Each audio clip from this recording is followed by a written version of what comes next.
السلام عليكم ورحمة الله وبركاته.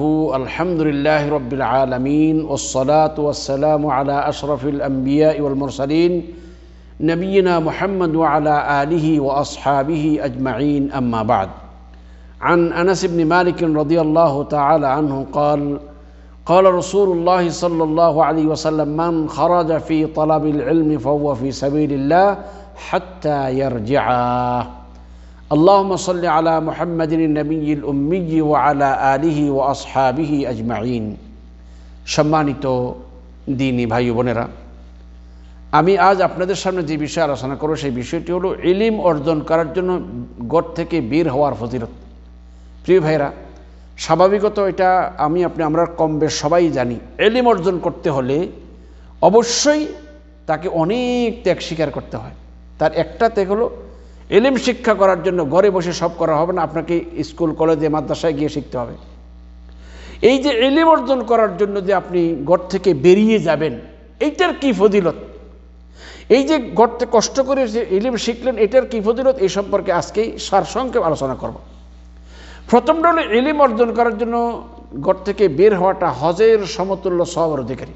অর্থাৎ কোনো একজন ব্যক্তি হজ করার জন্য যে যাবে তার যে সম্মান, কোনো একজন ব্যক্তি বা তার যে ফজিলত, কোনো ব্যক্তি যদি নাকি ইলম অর্জন করার জন্য এইভাবে ঘর থেকে বেরিয়ে মসজিদে মাদ্রাসায় কোথাও যায়, তার জন্য সেই ফজিলত। এই ব্যাপারে হযরতে আবু উমামা রাদিয়াল্লাহু তাআলা বর্ণিত একটি হাদিস যে قال رسول الله صلى الله عليه وسلم: من غدا الى المسجد لا يريد الا ان يتعلم خيرا او يعلمه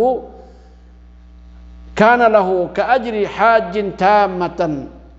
হযরত রাসূলুল্লাহ সাল্লাল্লাহু আলাইহি ওয়াসাল্লাম বলেছেন, যে ব্যক্তি কেবলমাত্র কল্যাণমূলক কিছু শিক্ষা করা অথবা শিক্ষা দেওয়ার উদ্দেশ্যে মসজিদের দিকে যাবে, তার আমলনামায় একটি পূর্ণ হজের সমপরিমাণ সওয়াব লেখা হবে।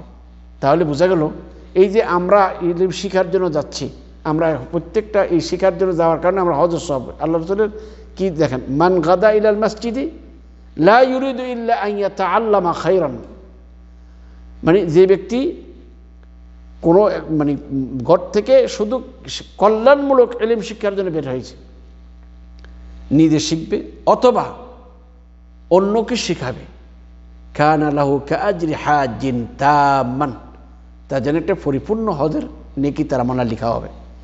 তাহলে এটা একটা বিশাল বড়। হাদিসটি সহিহ তারগীব ওয়াত তারহিবের মধ্যে বর্ণিত হয়েছে, হাদিসের সনদ হাসান। দ্বিতীয় নম্বর হলো যে ইলম অর্জনের জন্য বের হওয়াটা আল্লাহর পথে জিহাদের সমতুল্য সওয়াব। আমরা যারা ইলম অর্জনের জন্য অনেকেই বাড়িঘর সাইরা অনেক দূরে মাদ্রাসাতে যাই, কলেজে দূরে দূরে যাই, এক দেশ থেকে আরেক দেশও যাই। এই যে ইলম অর্জনের জন্য আমরা দূরে যাব, এই যাওয়াটা জিহাদের সমতুল্য সওয়াব। হযরত রাসূলুল্লাহ সাল্লাল্লাহু আলাইহি ওয়াসাল্লাম ইরশাদ করেন, মান জাআ মাসজিদি হাযা লাম ইয়াতি ইল্লা লিখাইরিন ইয়াতাআল্লামুহু আও ইউআল্লিমুহু ফাহুয়া বিমানজিলাতিল মুজাহিদি ফি সাবিলিল্লাহ। হযরত রাসূলুল্লাহ সাল্লাল্লাহু আলাইহি ওয়াসাল্লাম বলেন, যে ব্যক্তি কল্যাণমূলক জ্ঞান অর্থাৎ দ্বীনি ইলম শিক্ষা করার জন্য অথবা অন্যকে শিক্ষা দেওয়ার জন্য এই মসজিদে আসবে, সে ব্যক্তি আল্লাহর পথে জিহাদকারীর মর্যাদার সমুন্নত হয়, অর্থাৎ তারে আল্লাহর পথে জিহাদের সমতুল্য সওয়াব দান করবেন। তাহলে আমরা যারা লেখাপড়ার জন্য অনেক সময় নিজের এলাকা ত্যাগ করে অন্য জায়গায় গিয়ে লেখাপড়া করতে যাই, তাহলে আমরা যারা লেখাপড়া করার জন্য যাব, তাদের ব্যাপারে আল্লাহ রাসূল কি বলেছেন, তাকে আল্লাহর পথে জিহাদকারীর সমতুল্য সওয়াব দান করা হবে। তৃতীয় নম্বর ফজিলত হলো, যারা আল্লাহর পথে দ্বীন শিক্ষা করার জন্য বেরিয়ে যাওয়ার তৃতীয় ফজিলত হলো যে যারা ইলম অর্জন করার জন্য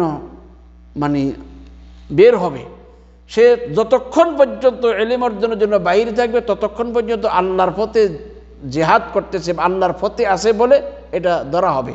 অর্থাৎ একজন ব্যক্তি, আমরা যারা সহিহ ইলম অর্জন, বিশেষ করে দ্বীনের ইলম অর্জন করার জন্য বাইরে দিয়ে 2 মাস 3 মাস 6 মাস থাকলাম, 1 বছর থাকলাম, যে এই যতদিন পর্যন্ত ইলম শিক্ষা করে ঘরে ফিরে না আসবো, ততদিন পর্যন্ত সেখানে আমি আল্লাহর পথে জিহাদকারীর মতো অবস্থাতে আমি আসি বা আমরা থাকবো।